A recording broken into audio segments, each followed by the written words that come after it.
Hi, Jan here from sCreations. Excuse the state of me. I'm due to go for a haircut this week and I can't do a thing with it. I've just come in from shopping as well and the air's a bit damp. But I just wanted to take this opportunity to come on and wish you all a happy new year and hope you have a very prosperous and healthy 2023. My last video before Christmas, I was talking about some of the things that I'm hoping to be doing.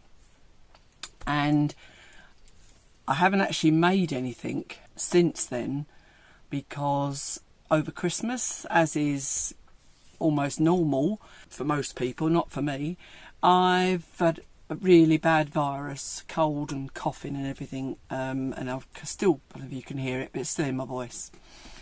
And Duncan's had it as well, so neither of us really felt like doing very much. But one of the things I did speak about was that my daughter had asked me to make a memory blanket, quilt, comforter as you would call in America.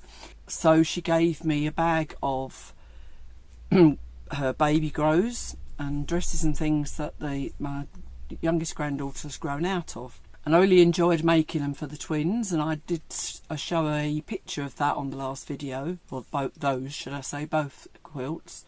And so the only thing I have done is in the last week is prepare some of that. I'm hoping there's enough fabric, squares to do this, but I just thought I'd quickly show you what I've done.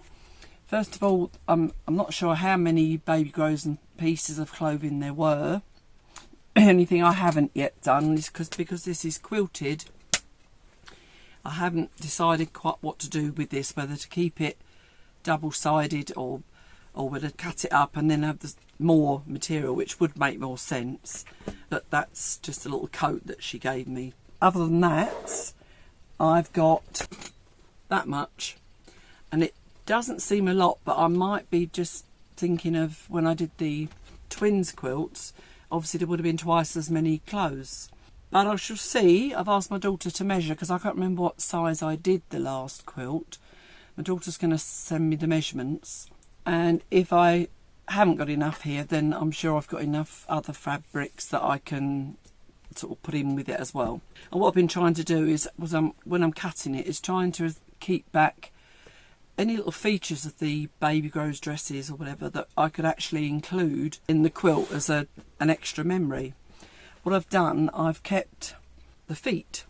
I've cut the feet off of the little baby grows, and because they're over a period of a year, they're different sizes, and I'm trying to think of a way that I could actually attach these to the quilt just to emphasise how tiny she was, so as she gets bigger she'll look back and see how small they were. So it's really cute, and I have to say they still smell gorgeous. So I've got all different. So there you've got that size, you've got that size. So I'm not got, this is where she's obviously getting to being on her feet, so she's got the little non-slip bottoms on it.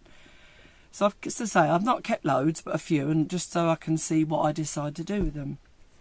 And as well as that, I've got this little bird that was on the front of one of the baby grows. That'll be sewn in somewhere.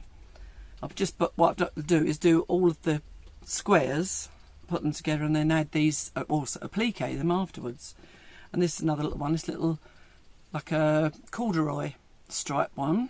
And you ready for this? How cute is that?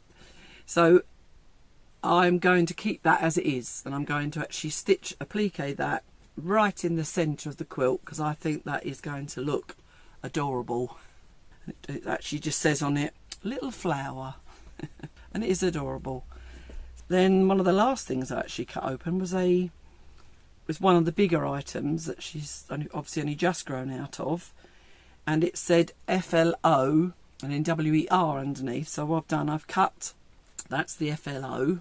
You see it's got a nice flower on top of it, and then there was WER. And I had to remove one of the flowers because it was just in an awkward place, but I would sew that on top as well. But I'm going to put them together so that you've got the flower. So I think that will look really good as well on parts of it. Then I've got Daddy's Little Princess.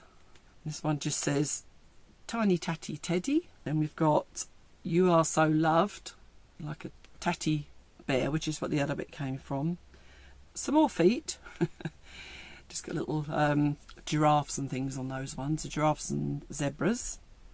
This one's obviously been well used, best because it's got a few stains on it, but it won't matter. Again, I'm going to keep that complete and applique that on as it is. It says baby almond because Daddy's name is Almond, and so that's why it's got that. This one's a tweety, what's it says? Tweet tweet. That's another one. So she's going to have quite a few nice little bits on there. And lastly, on the applique bits, was this one, a bee. As well as that, what I did with the twins quilts, I kept things like just other little trims that I could put on the joins of the squares and things. And I kept this one as just a little extra. This was like the inside back of the neck with a little bow on it that I can actually stitch somewhere. Then you've got little frills that were on across the shoulders that I will straighten them out and again put them in a seam. What else have we got? Just other little reminders really. Another little, like these are for the little wrists. This one's quite sweet. It's just a little, it will need pressing, but it's just a little bow that I can attach somewhere. More trims I can put, say, down the between the squares. Even little things like just one line of press studs. They're all just little reminders. This one's a pink trim.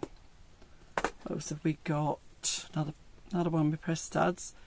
These I thought I might try and make these. These were little cuffs, elasticated cuffs. I might try and gather them more and make them into a little flower that I can attach. And there's more trim. Another one, so I can do that because I cut this one, but I could actually put that on again like that. And there's another frilly edge. And last one, or last couple there, a couple of short ones.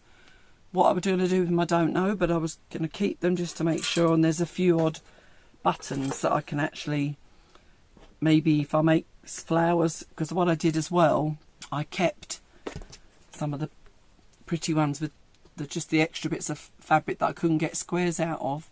I kept because I thought I might try and make some little flowers or just cut some sort of hearts and things like that out of that, and then include them as well. Trying to use as much of it as I can basically. So I am looking forward to doing that. It is quite time consuming, but I enjoy it, and I know my granddaughter's going to love it. I've got to go and buy some of the wadding that will go underneath it, unless I might decide to just back it with a blanket, which would be a little bit of extra warmth. So it might be a cheaper way of doing that, because I don't think I've got enough left from the twins blankets. So yeah, that's my project on that. Also, those of you who watch regularly will know that Sharon and I did some Christmas decorations over Christmas. In fact, they've probably only just stopped being shown. Well, not stopped being shown, but you might have only just seen them. And we made snowmen from wooden spoons. We'd had the idea from somewhere else, and it just made me think so many people really liked them, especially in the family. My granddaughter just said they're so cute that I thought Duncan had the idea as well to try eBay and see if I could get a batch of wooden spoons. And that's what I've done. They came yesterday, so I've got a batch of wooden spoons that I'm going to turn into snowmen, and they are quite funny. I mean, I'll put a picture up to show you how they look, but they're just really cute.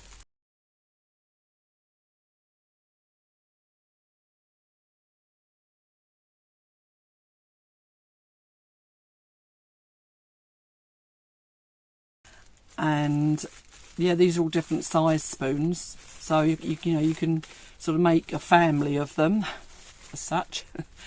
But I'm really going to enjoy doing that. I'm not quite sure yet whether I'll do just one for each family. Might be better, and then I might sell the rest. But I'll decide that later. And on top of all of that, those of you again that watch regularly will know of my friend Sharon. She was with us here for Christmas this year. She bought me this candle making kit. I haven't got round to actually opening the box and taking everything out yet, so I'm going to do that now with you.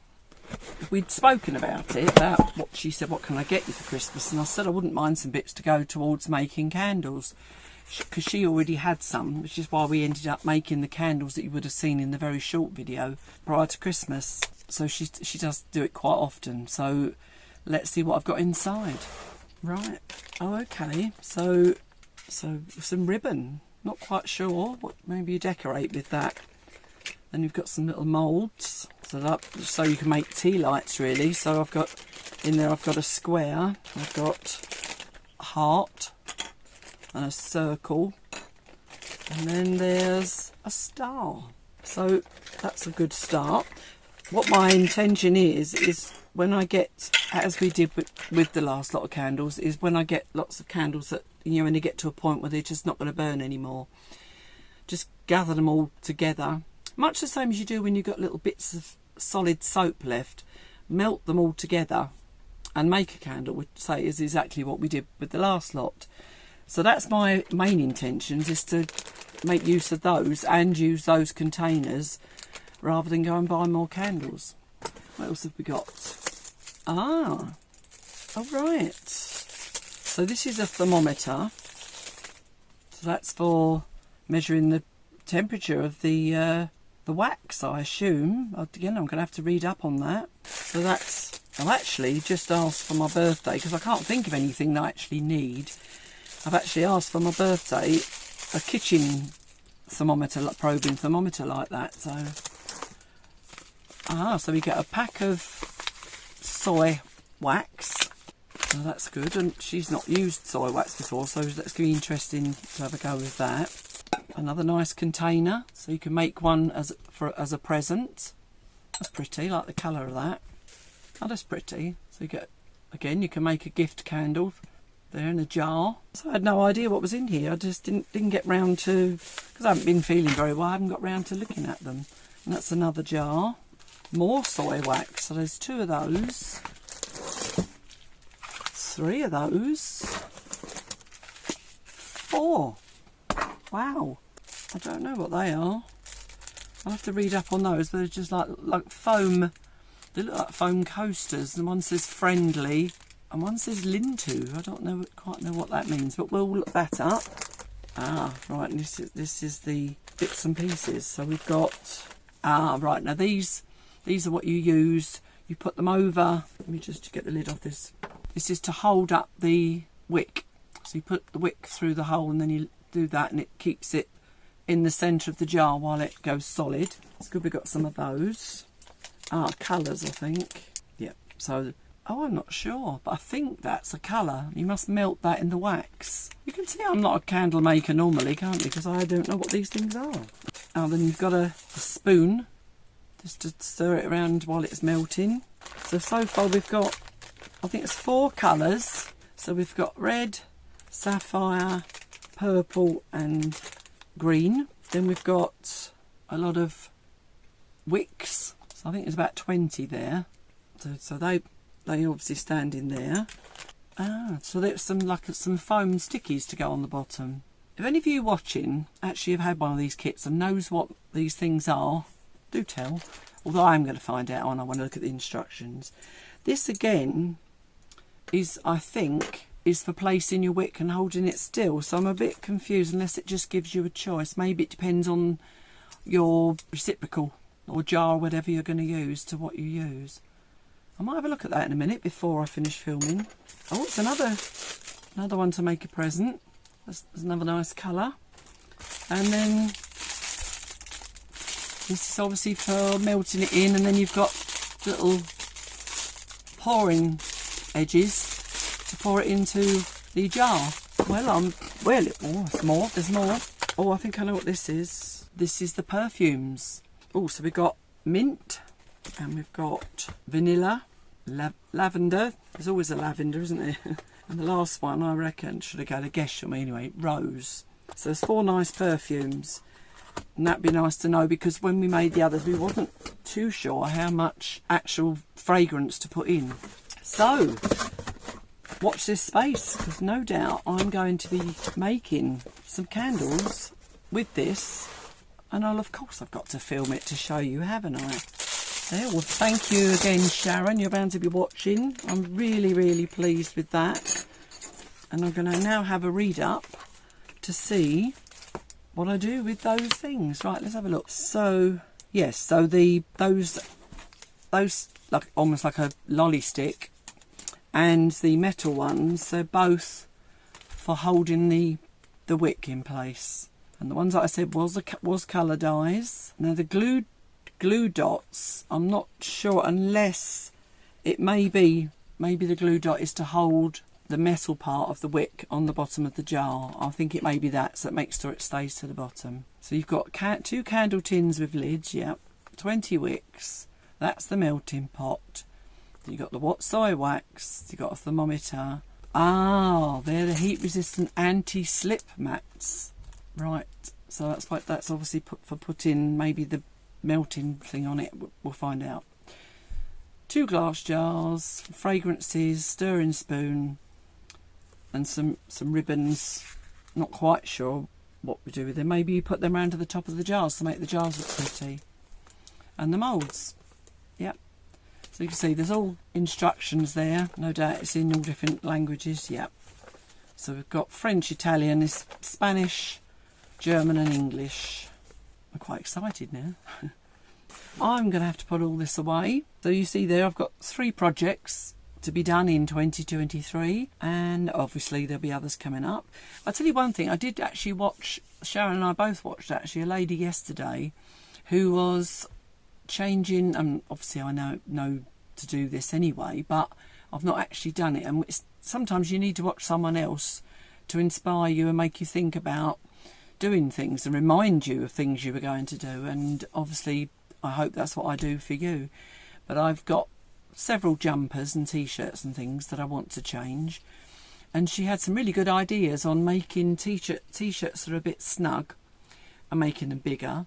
And also she's got a t-shirt where it's just got a bit warm, but the actual front she likes, where it's got something on it that she likes, a flower or just anything that's got a, what do you call it, like a printed t-shirt, where she just cuts out that and then appliques that onto another t-shirt. And so I think that's definitely something I'm going to look into.